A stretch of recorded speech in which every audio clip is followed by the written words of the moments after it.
Chairman, members of the Council, my name is Tony Croydon. I'm a Director of River Oak Strategic Partners Limited. Sitting next to me is my fellow Director, Niall Lawler, also a member of the company.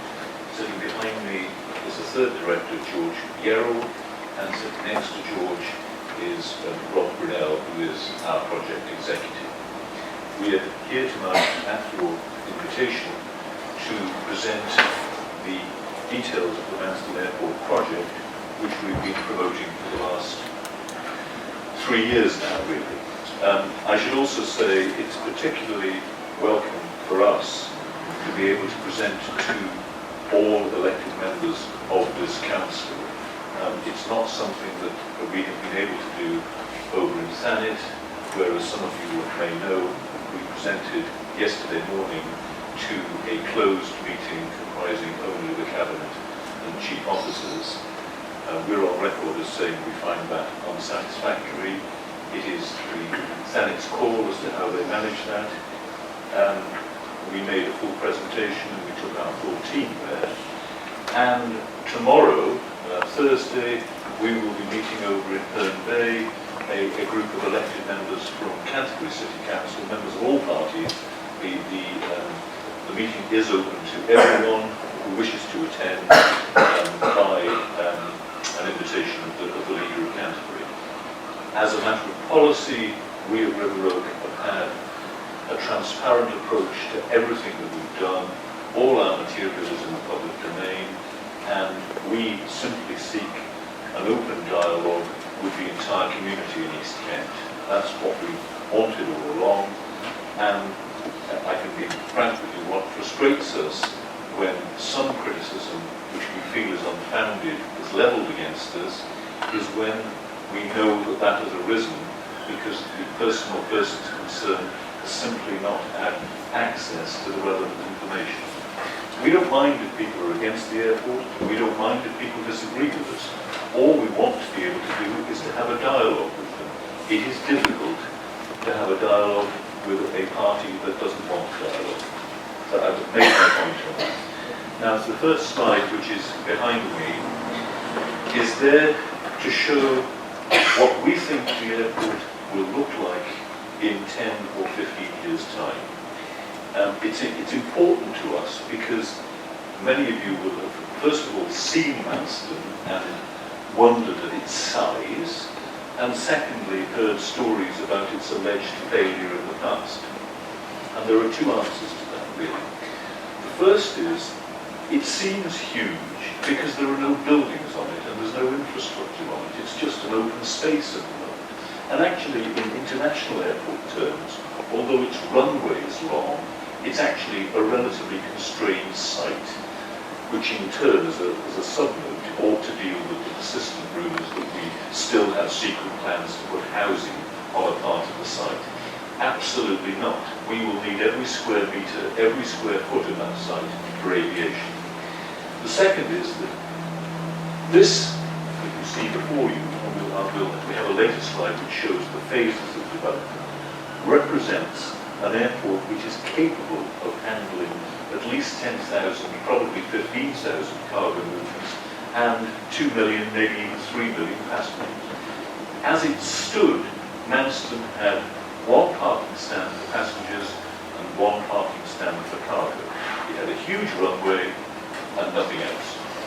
And if you're managing either a passenger or a cargo operation, if you do not have the capacity to take aircraft and park them and turn them around and bring other aircraft in while that is going on, you cannot live a business. Why previous owners did not invest in the infrastructure, we can only speculate about. But to suggest that it was a failure without understanding the reasons for it is unfortunate. It's one of the things that we feel frustrated about as to why we need to present. The point that we're making. Now, you will see from there that we're showing effectively the length of the runway, and we're showing all of the infrastructure that's planned, which includes parking stands, warehousing and aviation-related development to the other side of the road. We're embarking on a development consent order. I know that you are familiar with the concept of development consent orders. This is the first one that's been used for an airport. It will be followed by others, notably the third runway at Heathrow, but there will be other aviation DCOs in the future. And we are currently at the point where we're about to complete our statutory consultation. That ends on Sunday. We then move into the submission of the application later this year, probably October, November. Its acceptance for examination, as it's called, and then next year a process of examination by an inspector, perhaps 2 or even 3 inspectors. And at the end of that process, which is a lengthy one and a comprehensive one, a decision on the confirmation of the DCO, which for the avoidance of doubt includes a compulsory purchase order and all the planning consents necessary to run a major airport, but also the conditions which will relate to operating hours, night flights, and anything else that the inspector cares to impose on us at the end of the inspector's review of what we're doing. That's a very important point to make. And you'll also see at the end of there, there's a reference to the civil aviation airspace change process. That runs in parallel to the DCO process. Airports, as I'm sure you're aware, are licensed by the Civil Aviation Authority.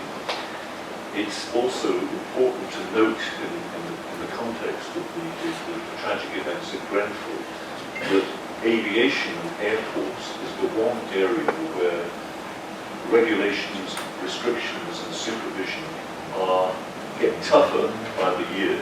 There has been absolutely no relaxation in relation to airports. We make no complaint about that, it's absolutely essential. The process we will have to go through with the CAA is a long and complicated one, and in itself will last 2 years. At the end of that time, the airspace issues will be resolved, and they will include the actual flight paths, both east and west. To the west over Herne Bay, to the east over Ramsgate, and possibly further south. And we know that those are sensitive issues, and our brief, which comes from the Planning Inspectorate and from the Civil Aviation Authority, is to produce proposals for flight paths which mitigate as far as is humanly possible the impact of noise on the communities that live underneath the flight path.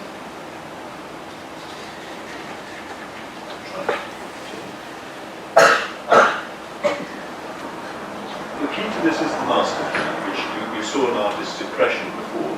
This is the nuts and bolts of it. So, looking at the left-hand corner there, we're talking about 19 Code E stands. Code E is a 747 or an A330 or similar. Big cargo aircraft to be parked and unloaded. You cannot achieve the level of traffic and business that we're proposing without putting that level of infrastructure in. We're also showing there over 600,000 square feet, 65,000 square meters of warehousing, over 700,000 square feet, which again is absolutely essential for the operation of a cargo airport of this type. We also have the advantage of starting from scratch, so that the warehousing has been designed so that the trucks bringing the cargo to the airport can unload one side, it gets brought through to the aprons the other side and taken straight to the aircraft, and the same thing in reverse. It's an efficiency of operation that other airports are not able to compete with, because most airports, as I'm sure you're aware, handle a lot of passengers as well, and the mix of passengers and cargo produces inefficiencies, in respect of which cargo is usually the sufferer. It produces delays, it produces complications. That's a very important point to make. It is not often that you get an opportunity effectively to design an airport from scratch, but that's what we're doing here. You have the long runway, 2,800 meters, not the longest runway in the UK, but one of the longest runways. So you have a long runway which gives you the ability to reach far-flung destinations on wide-bodied aircraft, but you also have the land to the north of the airport on which you can put your parking stands and your buildings. And to the north of the public road that splits the airport, you're able to put airside, aviation-related businesses such as freight forwarders, customs clearance people, and if necessary, to actually build the kind of warehousing or packaging facility sometimes goes with cargo imports and exports. It's actually, as you can see from this, it is, if you build it out, even though it's 800 acres and 300 odd hectares, it's not that big a site in truth. The total investment that we're proposing over time for this is around 300 or 400 million pounds. That's what it will take to achieve this. Each one of those parking stands that we're talking about costs £2 million. The success of the airport is predicated on the investment, and the investment will come first.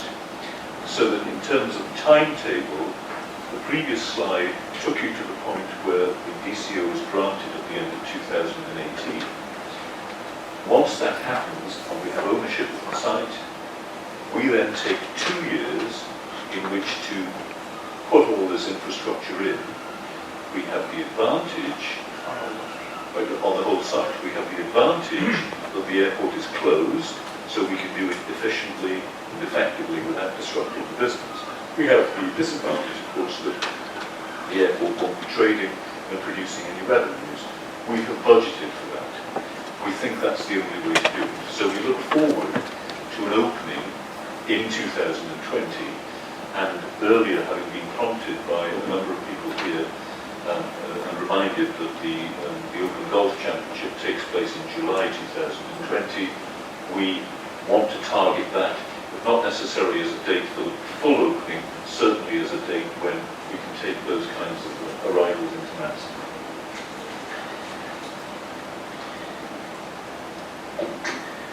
The need for Manston. Now this slide is a summary of 18 months of research and work. I should say, so far on the process, we've spent £3 million of our own money, our investors' money. This isn't being done out of charity or altruistic reasons. It's a good, sound business investment, but only based on data and knowledge. We don't do anything without that. The research that has been conducted for us has produced these and many other surprising statistics. The loss to the UK in terms of trade that the UK cannot achieve because of constraints in the London airport system is just staggering. There's no other word for it, it's just staggering. And what happens if you get an artificially constrained market? So what happens is people adapt their businesses. So if an importer into the UK can't get his or her aircraft into the London system, they'll opt for Liège or Luxembourg or Brussels or Paris or Frankfurt, and then pluck it in. More expensive, less efficient, lost business to the UK. The same with an exporter. If you can't get a slot in a London airport for your freighter, that's what you have to do. And this was the biggest revelation to us of all. The indications are that annually there is around 2 million tons of air freight which either arrives in or departs from Northern European airports, which should either depart from the UK or arrive in the UK. And that is simply because of lack of capacity. How has this happened? Well, there's the lack of the third runway at Heathrow. There's also the fact that the other London airports are now following a passenger policy. Gatwick has no freighters flying in anymore. The new owners of Gatwick have majored on low-cost carriers, as I'm sure many of you know. And at Stansted, which used to belong to BAA, which used to take many of the cargo operators. There is a cargo business, but it's static because the new owners, the Manchester Airport Group, have a policy of encouraging the growth of passengers. So there is just nowhere else for this to go. And is there anywhere else in the southeast where this can go? Absolutely not. There isn't another airport with the capacity, the location, and the runway length to do it. Manston is the only place. And if Manston didn't happen, it is almost inconceivable. The consequence would be that even more UK-bound or UK origin air cargo would have to go across the Channel and be flown out of Northern Europe. And given the prospect of Brexit, that in itself creates even further problems if those goods are going to encounter barriers as they cross the Channel. Finally, on Brexit, and we're no clearer about what's going to happen, I think, than any of you are, but the one observation I can make is that air cargo, by definition, is long haul. Air cargo involves high-value goods that need to arrive quickly. High-value goods that need to arrive quickly that go to or come from Europe travel by lorry. That's standard. Unless they're incredibly high value, in which case occasionally they get flown. But of course you can't take a truck to China or to India or to South America. So as far as the aspirations of Brexit are concerned, our view is it can only enhance the opportunities for long-haul cargo, in which Manston can play a huge role. And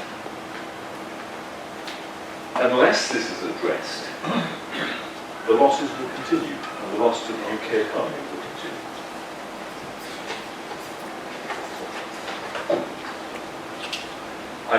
I should just say, because the last slide didn't refer specifically to passengers, a little bit more about the passenger side, because we always get asked about this.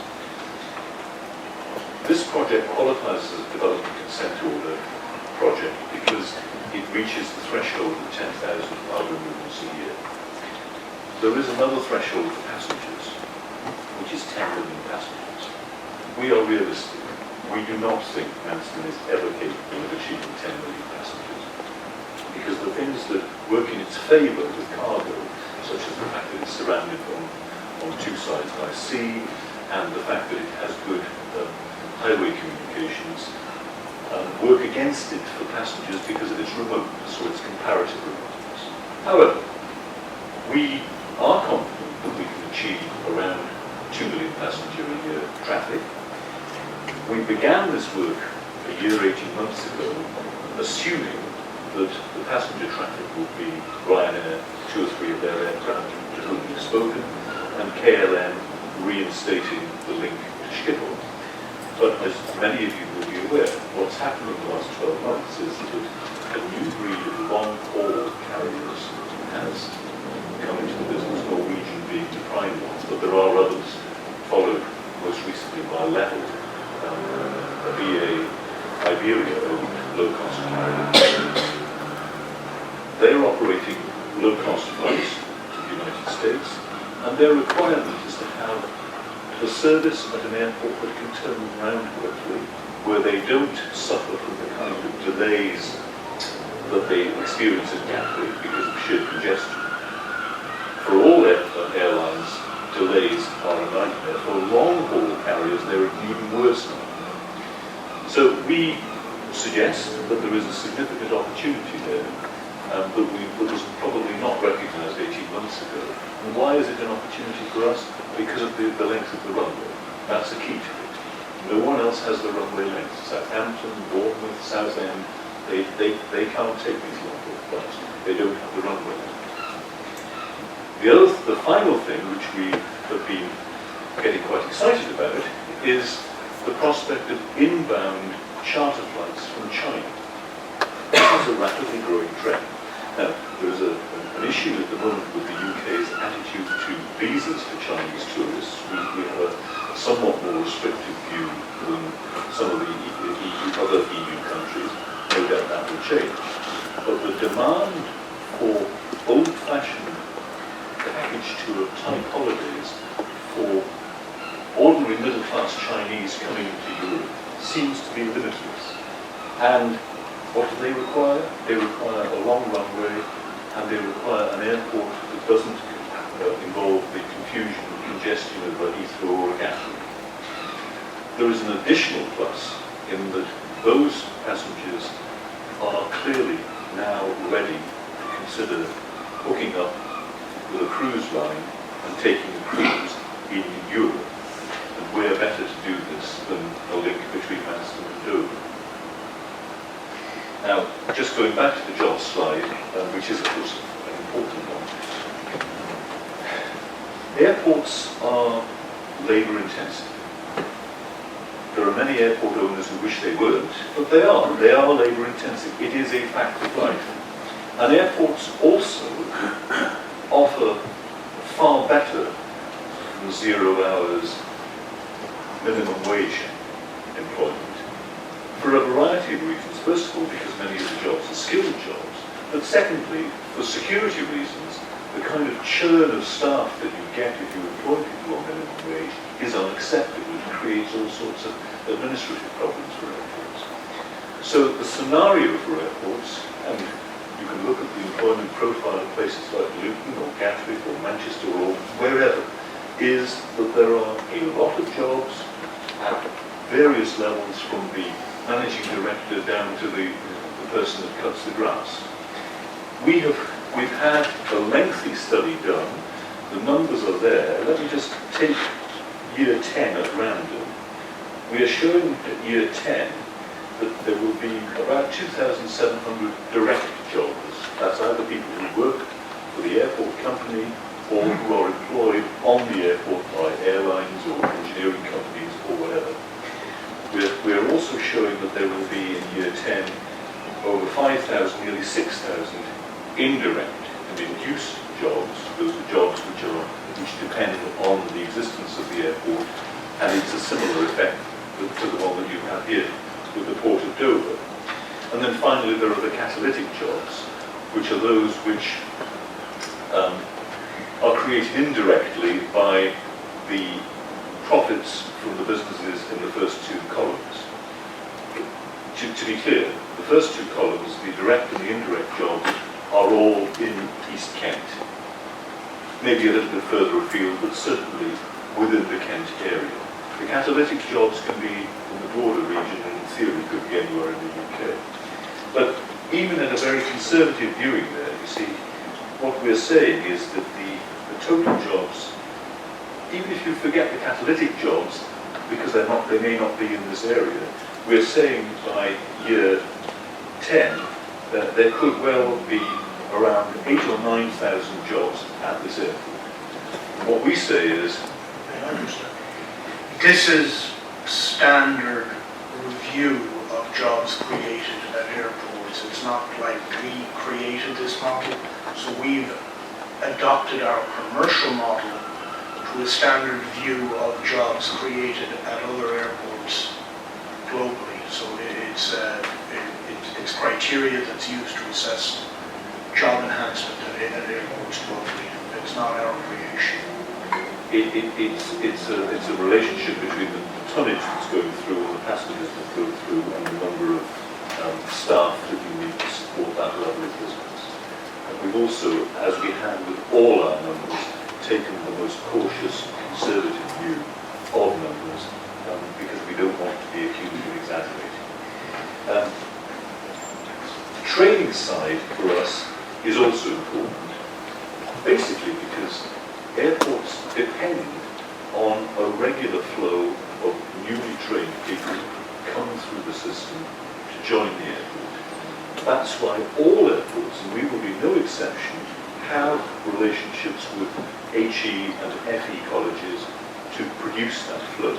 We've already begun that dialogue. We will continue. The aspiration, as with several airports, is actually to have a facility on the airport itself. And again, it's an observation we feel is justified. If you look at the work that we've done, part of it includes a fairly brutal assessment of the socio-economic state of East Kent at the moment. And what we're saying is an airport which offers this number of jobs and these prospects can be a game changer. And we can't see any other kind of industry that can achieve the same effect as this can.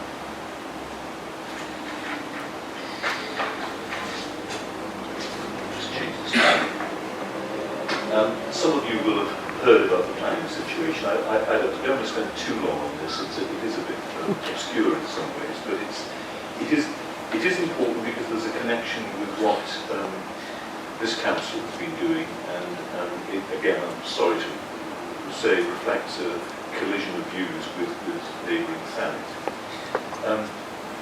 There was an attempt by the present owners of the airport to obtain 4 non-aviation planning consents for 4 buildings on the airport.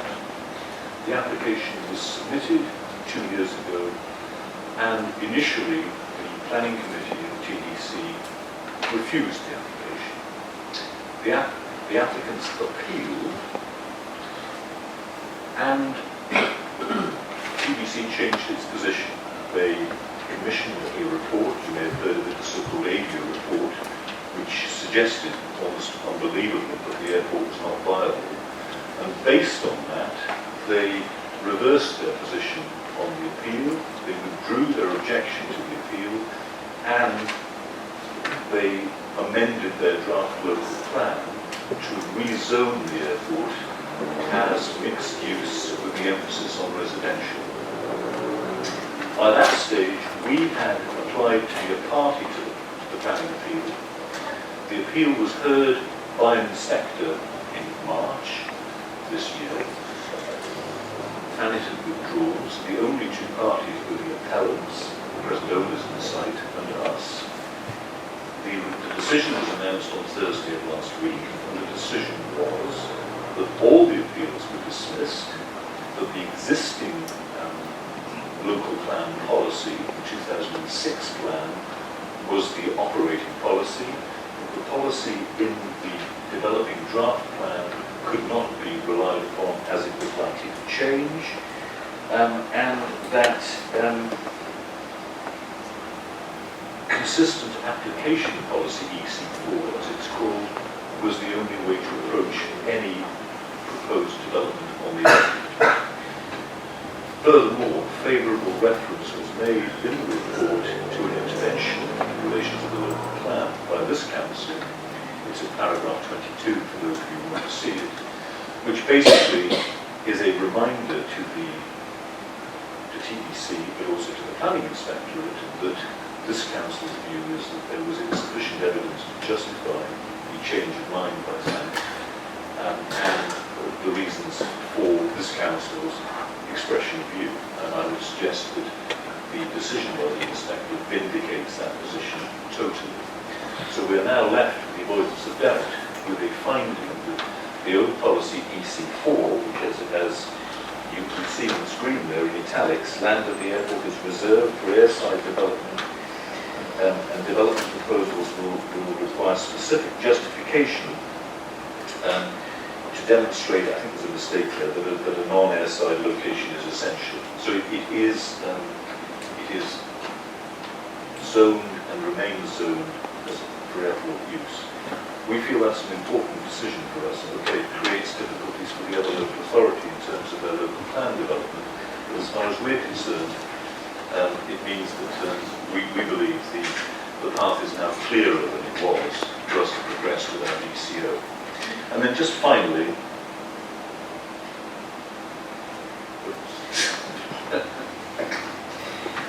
the synergies with Dover. It's not just because we like meeting this council, which is a nice experience for us, because there are times when you do wonder. But an airport with long-haul capabilities, with cargo capabilities, with the ability to bring passengers in from the United States, with the ability to interline with Schiphol, creates all sorts of opportunities. We've mentioned the open Gulf Fund. That's an opportunity for the fat cats to park their planes and come in, and hopefully for some journalists to come in as well and write nice things about East Kent. That would be good. You've got, on a more serious point, you've got the Viking Maritime Skills Academy, which was, when KLM was flying into Manston, using that facility to fly people in, to take the training courses and so on. And it's amazing once a facility like that becomes permanent, how business, which is dependent on it, builds and builds and builds. And that's a very important role that the airport can play. You've then got synergies with the port. The way the cruise market is going now, many international passengers, for reasons we can all understand, prefer the security of a cruise ship with occasional visits to, in quotes, safe places en route. And there are many passengers, not just Americans, but from all nationalities, who like to fly into a safe European destination and pick up a ship that can take them either down into the Mediterranean or up into the Baltic or up to the Northern Lights, that kind of thing. Dover is perfectly placed for that. And whilst at the moment passengers do that, but they have to be taxied down from Heathrow, which is not a very satisfactory experience, the opportunity for Manston to link with that is really considerable. There's also generally an opportunity to build inbound tourism. For example, it is quite likely that one of the Ryanair routes might well be a flight to Barcelona. Now that's a leisure route, but it's also a route that can bring Spanish people back to this country. And the way that we capture that market is working with local tourist boards and Visit Kent and so on to develop that. So, and more generally, just building a strategic relationship with the Port of Dover. And one final point, and we're going to take questions now. The Manston Airport Consultative Committee, this class I was once involved in it. It was a successful body which met 4 times a year. It contained representatives from the entire sub-region of East Kent, including from this council and local parishes. Our intention is to reinstate that and to make it a proper working body again, because without that, the input and the connection with local communities will be lost. It was unfortunate that the last owners Infratil saw no need for it, and they paid the price. We are not going to make that mistake. We see that as a very important part. And this area is not just Thanet, it's Dover, it's Canterbury, it's the whole of Kent. We want everyone to be involved. So, thank you for listening, and we're now happy to take questions.